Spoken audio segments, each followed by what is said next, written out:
जय हिंद साथियों, देखिए आपका बीपीएससी ने क्लास 6 to 8 का आपका एसएसटी का फाइनल आंसर की जारी किया है और इसमें आप देखे होंगे कि आपका दर्जन भर क्वेश्चनों का आपका आंसर चेंज कर दिया है। और मुझे लगता है आपका बीपीएससी के इतिहास में पहली बार हुआ होगा कि इतने प्रश्न का आंसर आपका फाइनल आंसर की में चेंज हुआ है।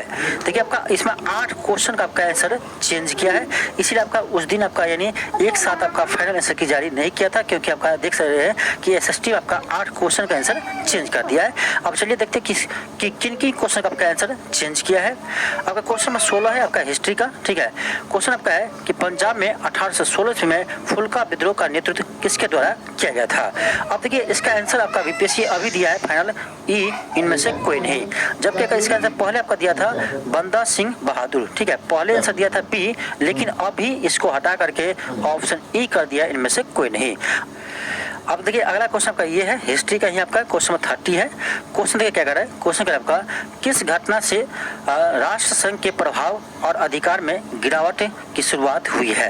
अब इसका आंसर देखिए आपका दिया है बी और सी दोनों, यानी इसका आंसर दिया है आपका ऑप्शन नंबर डी, उपरोक्त में से एक से अधिक। अब देखिए इसका आंसर पहले क्या दिया था ये भी आप देख ले, तो पहले इसका आंसर दिया था आपका केवल बी दिया था, केवल बी दिया था, लेकिन आपका फाइनल आंसर की में इसका आंसर दिया है डी, यानी उपयुक्त में से एक से अधिक, ठीक है। तो आपका हिस्ट्री का 2 प्रश्न का आंसर चेंज हुआ, ध्यान रखिएगा।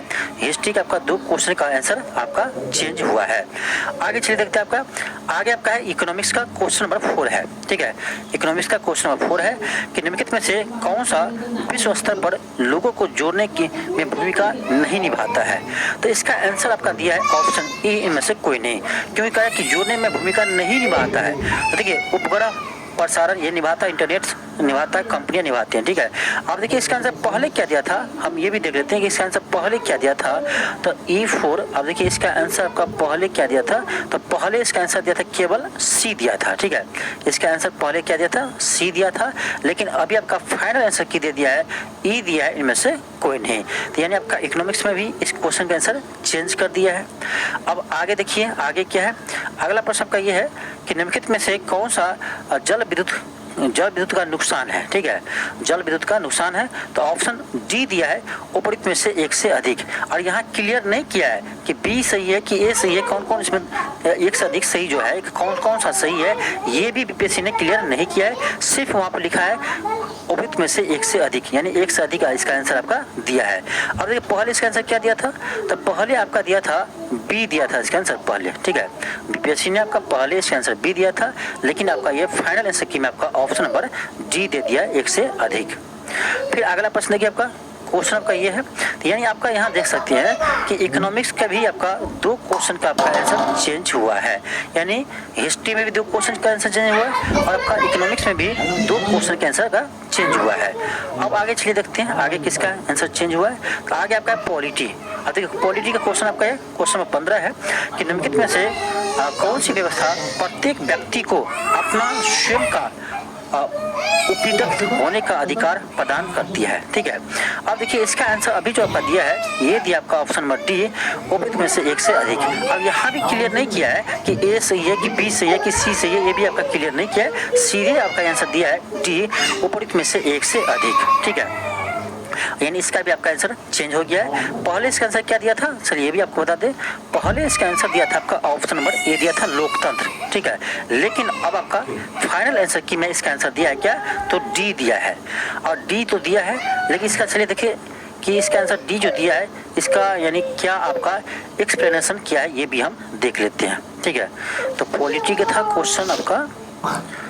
अब देखिए ये है क्वेश्चन, देखिए इसका यहाँ दिया है आपका एक्सप्लेनेशन यहाँ दिया है, ठीक है, देख सकते हैं।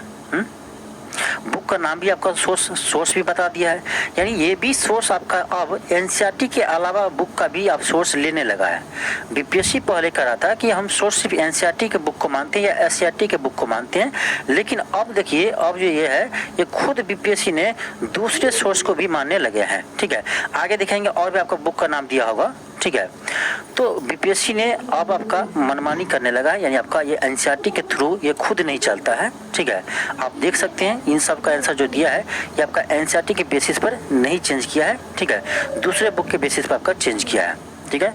तो ये आपका था। आगे देखते हैं आपका अगला क्वेश्चन है ये आपका पॉलिटी क्वेश्चन 27 है कि निम्न में से ब्रिटिश भारत में वनोन्मूलन का प्रमुख कारण कौन सा था। तो इसका आंसर अभी आपका दिया है क्या, बी दिया है। ठीक है, रेल मार्ग एवं उनके सजालों के प्रसार हेतु एक्सप्लोरर की बढ़ती हुई आवश्यकताओं को पूरा करना। ठीक है, बी दिया है। अब देखिए पहले इसका आंसर क्या दिया था, ये देख लेते हैं। पहले इसका आंसर दिया था डी। देखिए अब देखिए यहाँ पहले दिया था डी, अब डी को हटा कर क्या दिया है, बी दिया है। ठीक है, तो बहुत सारे प्रश्न का आपका आंसर चेंज कर दिया है। अब कट ऑफ पर कितना प्रभाव पड़ेगा ये तो मुझे बताने से ही डर लगता है कि क्या आपको बताएं। ठीक है, इस पर कट ऑफ का वीडियो बनाने में भी डर लगता है कि क्या आपको हम कट ऑफ बताएं।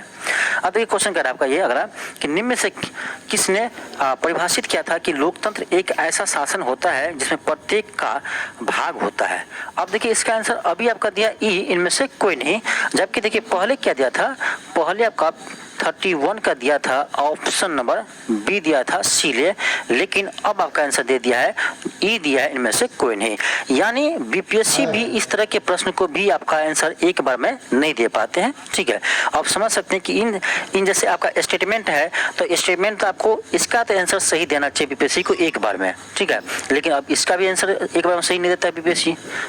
आप समझ सकते हैं 8 क्वेश्चन का आंसर चेंज किया है, ये आपका बहुत मेजर होता है, बहुत बड़ा है 8 क्वेश्चन का आंसर चेंज करना। 1-2 क्वेश्चन का चलता है आपका, ज्यादा कट ऑफ पर प्रभाव नहीं पड़ता है, लेकिन 8 क्वेश्चन का आप आंसर चेंज कर दीजिएगा तो आपका कट ऑफ पर बहुत सारे प्रभाव पड़ जाएंगे। ठीक है, अब देखिए चलिए आगे देखते हैं।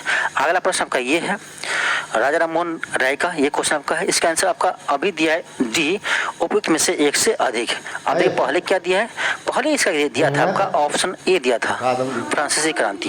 ठीक है, ऑप्शन ए दिया था पहले, लेकिन अब आपका दे दिया है डी, उपयुक्त में से एक से अधिक। और यहाँ भी नहीं बताया है कि ए बी सही है कि बी सी सही है, ये भी आपको क्लियर नहीं किया है, सिर्फ आपको बता दिया है कि ऑप्शन डी होगा। अब देखिए इसका सोर्स क्या बताया बीपीएससी, इसे देख लीजिए। क्वेश्चन आपका 39 था। अब देखिए इसका सोर्स क्या बता रहा है आपका, देखिए यहाँ देखिए सोर्स आपको बता रहा है आधुनिक भारतीय चिंतक बाय बीपी वर्मा। अब देखिए ये बीपी वर्मा है, इनके बुक ये सोर्स आपको बता रहे हैं सोर्स, जबकि बीपीएससी खुद मानते हैं आपका क्या एनसीईआरटी या एससीईआरटी, लेकिन ये बीपी शर्मा के बुक का आप सोर्स मानने लगा है। यानी ये भी आप बीपीएससी भी आपका एनसीईआरटी से बाहर चले गया है। ठीक है, तो आप लोग और भी आप ऑब्जेक्शन कर सकते हैं, किसी भी बुक से ऑब्जेक्शन कर सकते हैं, कोई जरूरी नहीं आपका एनसीईआरटी हो। ठीक है, ये बीपीएससी खुद बता रहे हैं यहाँ पर। इसका अर्थ ही होता है कि आप एनसीईआरटी के अलावा भी आप बुक से आप यानी ऑब्जेक्शन कर सकते हैं। ठीक है, तो इसी कारण से आपका इतना आंसर चेंज हुआ है। अब पॉलिटी में देखिए कितना क्वेश्चन का आंसर चेंज हुआ, 1 2 3 4। अब देखिए 4 क्वेश्चन पॉलिटी में 4 क्वेश्चन का आपका आंसर चेंज हो गया है। तो सबसे ज्यादा प्रभाव तो आपका पड़ेगा जो पॉलिटी रखा था उसको। देखिए हिस्ट्री पॉलिटी कोई रखा होगा तो हिस्ट्री में 2 क्वेश्चन का चेंज हुआ और पॉलिटी में 4 क्वेश्चन का आंसर चेंज हो गया, यानी टोटल देखा जाए तो आपका 6 क्वेश्चन का आंसर चेंज हो गया। ठीक है, अब देखिए कोई रखा होगा आपका ज्योग्राफी, ठीक है, और पॉलिटी, तो ज्योग्राफी में तो एक भी क्वेश्चन का आंसर चेंज नहीं हुआ, इसको फायदा मिल जाएगा। पॉलिटी में तो चलो आपका 4 क्वेश्चन का आंसर चेंज हुआ है, लेकिन ज्योग्राफी में एक भी आंसर का चेंज नहीं हुआ, एक भी क्वेश्चन का आंसर, यानी ज्योग्राफी जो रखा होगा उसको फायदा हो जाएगा यहाँ पर। ठीक है, अब देखिए तो पॉलिटी में 4 क्वेश्चन का आंसर चेंज हुआ है, आपका हिस्ट्री में 2 क्वेश्चन का और इकोनॉमिक्स में 2 क्वेश्चन का, यानी टोटल देखा जाए तो आपका 4 2 6 2 8 क्वेश्चन का आपका आंसर चेंज हो गया है। और ये आपका मुझे लगता है कि बीपीएससी के इतिहास में ये पहली बार हुआ होगा कि आपका 8 क्वेश्चन का आंसर बीपीएससी ने खुद चेंज किया है। ठीक है, इतना क्वेश्चन का आंसर चेंज बीपीएससी ने कभी भी नहीं किया है, लेकिन आज देखिए 8 क्वेश्चन का आंसर चेंज कर दिया है, यानी इस पर आपका इससे आपका कट ऑफ पर बहुत प्रभाव पड़ेगा। ठीक है, कट ऑफ आपका अनुमान लगा भी नहीं सकते हैं, तो मैं तो नहीं लगाऊंगा क्या इसका कट ऑफ जाएगा, ये मैं बताने वाला नहीं हूँ। ठीक है, क्योंकि 8 क्वेश्चन का आंसर चेंज कर दिया, अब क्या बताऊँ 8 क्वेश्चन का आंसर चेंज करना ये बहुत बड़ी होती है बात। ठीक है, तो अब बीपीएससी ही जाने इसका कट ऑफ क्या बताए, क्या इसका रिजल्ट देता है। ठीक है, अब रिजल्ट का इंतजार कीजिए। ठीक है, हम इस पर आपको कट ऑफ बताने वाले नहीं है, अब बीपीएससी के रिजल्ट का इंतजार कीजिए कब रिजल्ट देते हैं। ऐसे उम्मीद आपका है कि मिड अक्टूबर में आपका रिजल्ट आएगा। ठीक है, मिड अक्टूबर में आपका दशहरा के बाद आपका रिजल्ट आने वाला है, उम्मीद लग रहा है यही आपका। ठीक है, तो आप यानी मिड अक्टूबर तक इंतजार कीजिए। ठीक है, इंतजार क्या कीजिए, हम कहेंगे इंतजार मत कीजिए, TRD 4 का तैयारी स्टार्ट कर दीजिए, आपका कितना भी अच्छा नंबर हो। ठीक है, पढ़ाई बेकार नहीं जाता, पढ़ते रहिए। ठीक है, क्या कट ऑफ जाएगा कोई नहीं बता सकता है। कोई भी आपको कट ऑफ बताएगा उस पर आपको भरोसा नहीं करना है, क्योंकि 8 क्वेश्चन आंसर चेंज हुआ है 8 क्वेश्चन का, तो कुछ नहीं कर सकते कट ऑफ क्या जाने वाला है। ठीक है, चलिए मिलते हैं नेक्स्ट क्लास में। थैंक यू, धन्यवाद।